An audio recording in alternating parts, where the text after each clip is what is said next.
10ஆம் வகுப்பு கணக்கு இயல் 3 பயிற்சி 3.1ல் ரெண்டாவது கணக்கு பார்க்கலாம். ரெண்டாவது கணக்கு என்ன கொடுத்துருக்காங்கன்னா, பின்வரும் ஒவ்வொரு பல்லுறுப்புக்கோவையிலும் எக்ஸ் மற்றும் எக்ஸின் கொள்ளுக்களை காண்க அப்படின்னு கொடுத்துருக்காங்க. மொதல் கணக்கு என்னென்னா 4 + 2/5 x² -3. இதில் x²ன் கெழு ஃபஸ்ட்டு கண்டுபிடிப்போம்.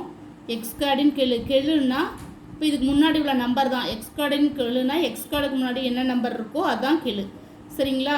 எக்ஸின் கெழுனா எக்ஸுக்கு முன்னாடி என்ன நம்பர் இருக்கோ அதுதான் கெழு. சரிங்களா? இப்போது x² கெழு என்னது? 2/5. சரிங்களா? அப்போ எக்ஸின் கெழு வந்து -3.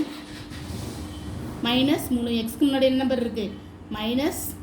அடையாளத்தோடு எழுதணும். அடையாளம்னா ப்ளஸ்ஸா மைனஸான்னு பார்த்து எழுதணும். ப்ளஸ்னால் எழுத வேண்டாம், மைனஸ்னால் கண்டிப்பாக எழுதணும். அடுத்தது ரெண்டாவது கணக்கு என்ன கொடுத்துருக்காங்க? 6 - 2x³ 6 - 2x² + 3x³ -√7x. இப்போ இங்கே வந்து நம்மளுக்கு கணக்கில் x² கெழு எக்ஸின் கெழு ரெண்டு மட்டும்தான் கேட்டிருக்காங்க. x³ கெழுலாம் கேட்கல. அதனால் இங்கே x² கெழு அது மட்டும் தான் எழுத போகிறோம். x² கெழு x²க்கு முன்னாடி இங்கே என்ன நம்பர் இருக்குது? -2. அப்போ x² கெழு -2. எக்ஸின்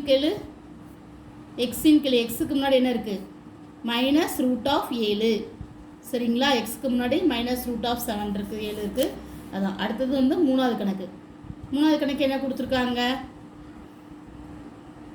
πx² - x + 2.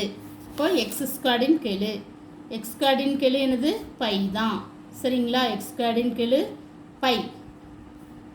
எக்ஸின் கெழு இங்கே எக்ஸின் கெழு எக்ஸ்க்கு முன்னாடி ஒன்றுமே கொடுக்கலாம். இங்கே ஒன்றாம் நம்பர் ஒன்று ஒரு நம்பர் ஒன்று இருக்குது அர்த்தம். அப்போ எக்ஸின் கெழு -1. சரிங்களா? அடுத்தது வந்து நாலாவது கணக்கு என்ன கொடுத்துருக்காங்க? √3x² + √2x + 0.5. இதில் x² கெழு என்னது? √3. எக்ஸின் கெழு √2. அடுத்தது அஞ்சாவது கணக்கு என்ன கொடுத்துருக்காங்க? x² -7/2x + 8. இதில் x² கெழு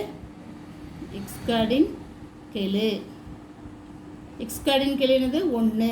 இது ஒன்றுமே கொடுக்கலன்னா 1 இருக்க அர்த்தம் 1. எக்ஸின் கெழு வந்து -7/2. இதான் answer. Thank you. Please subscribe my channel.